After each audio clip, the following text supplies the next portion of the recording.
Your business email just stopped working. Emails aren't coming in, clients aren't hearing back, and you're wondering if Google broke something overnight. Good news, 9 times out of 10, this isn't a Google problem, it's a DNS problem, and you can fix it yourself in about 15 minutes. I'm going to show you exactly which settings to check, but here's what most people miss. There are actually 4 different records that control your email, and if any one of them is wrong, everything breaks. I've been fixing these issues for businesses for over 15 years. This is one of the most common support tickets we get, and it's almost always the same culprits. Who is this for? Business owners using Google Workspace who've set up their own domain or had someone else set it up years ago. We're going to cover the 4 things your domain needs to get email right. MX records tell the internet where to deliver your mail. SPF proves your emails are legitimate. DKIM adds a cryptographic signature to every message you send, and DMARC is the policy that ties all of it together. Here's what most people don't realize. Your email doesn't just magically work because you signed up for Google Workspace. Your domain has to tell the internet to send your mail to Google's servers. That instruction lives in your DNS settings, specifically in something called your MX records. There are a few common ways this breaks. You switch web hosts and they reset your DNS. Someone on your team makes changes they shouldn't have. Your domain registrar helpfully adds their own mail settings, or you migrated to Google Workspace but never updated the records. The frustrating part is that everything can look perfectly fine inside your Gmail admin console, but if DNS is wrong, mail just disappears into the void. First, let's check what Google expects your MX records to be. Go to admin.google.com, then Apps, then Google Workspace, then Gmail. Click Setup, and you'll see Google's recommended MX records. The MX records should be ASP/MX and SMTP at priority 1, ALT1 and ALT2 at priority 5, and ALT3 and ALT4 at priority 10, all under aspmx.l.google.com. Now, go to your domain registrar, wherever you bought your domain, look for DNS settings. Every registrar puts this somewhere different, but it's always there. Find your MX records.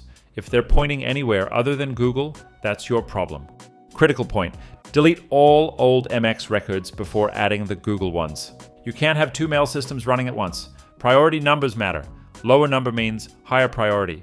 aspmx.l.google.com should be priority 1 or 10, depending on how your registrar displays it.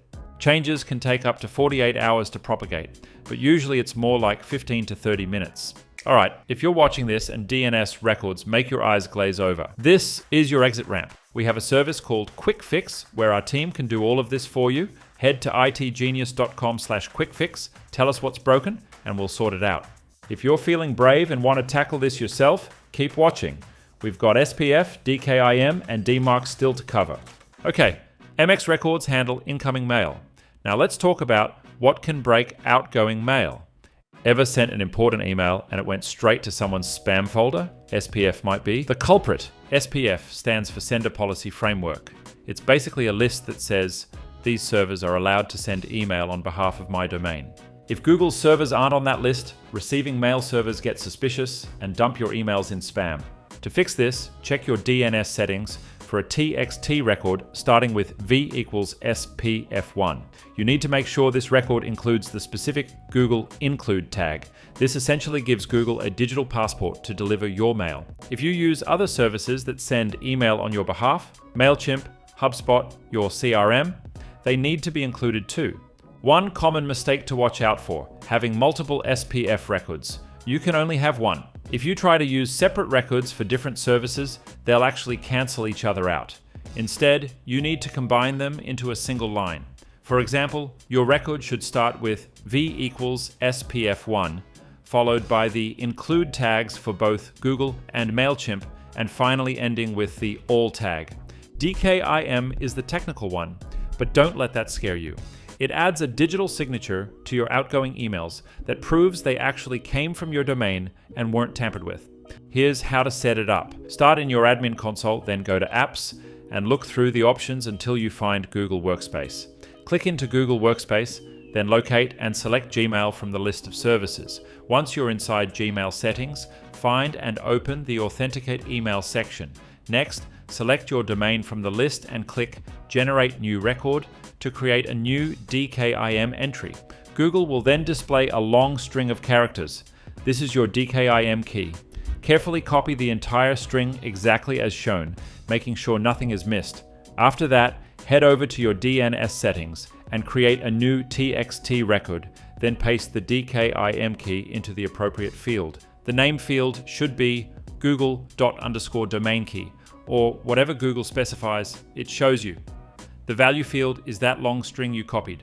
Once you've added it in your registrar, go back to Admin Console and click Start Authentication. If it says not authenticated, wait 15 to 30 minutes and try again. It may take up to 48 hours for DNS changes to fully propagate. DNS propagation takes time. DMARC ties SPF and DKIM together with a policy. It tells receiving mail servers, if an email doesn't pass SPF and DKIM checks, here's what to do with it. Here's the starting point record. Add this as a TXT record with the name _DMARC. What P equals none means you're just monitoring. Emails won't get rejected, but you'll receive reports. Once you're confident everything's working, you can change to P equals quarantine or P equals reject for stronger protection. Pro tip, the RUA email address will receive reports about your email authentication. Use a mailbox you actually check or set up a dedicated one. This is the record that protects you from people spoofing your domain and sending fake emails pretending to be you. To verify everything, head over to mxtoolbox.com. It's a fantastic free tool that gives you a deep dive into your domain's health. Just type in your domain name and select the SPF record lookup from the drop-down menu. The tool will scan your settings and give you a clear report. If you see a green pass icon, you're good to go. But if you see any red warnings, it means something is still misconfigured. Second test, send a test email to an external address. Gmail, Outlook, whatever. Check if it arrives and check if it lands in spam. If you want to get nerdy, open the email headers and look for SPF pass and DKIM pass. Give it 24 to 48 hours. Some changes take time to fully propagate across the internet. That's it. 4 records: MX, SPF, DKIM, DMARC, and your Google Workspace email should be back to normal. If you've checked all of these and things still aren't working, it might be something more complex. Reach out and we can take a look. If this helped, hit subscribe. We put out new Google Workspace content for business owners every week. Got a DNS horror story or a fix that worked for you? Drop it in the comments so we can help others who are pulling their hair out right now.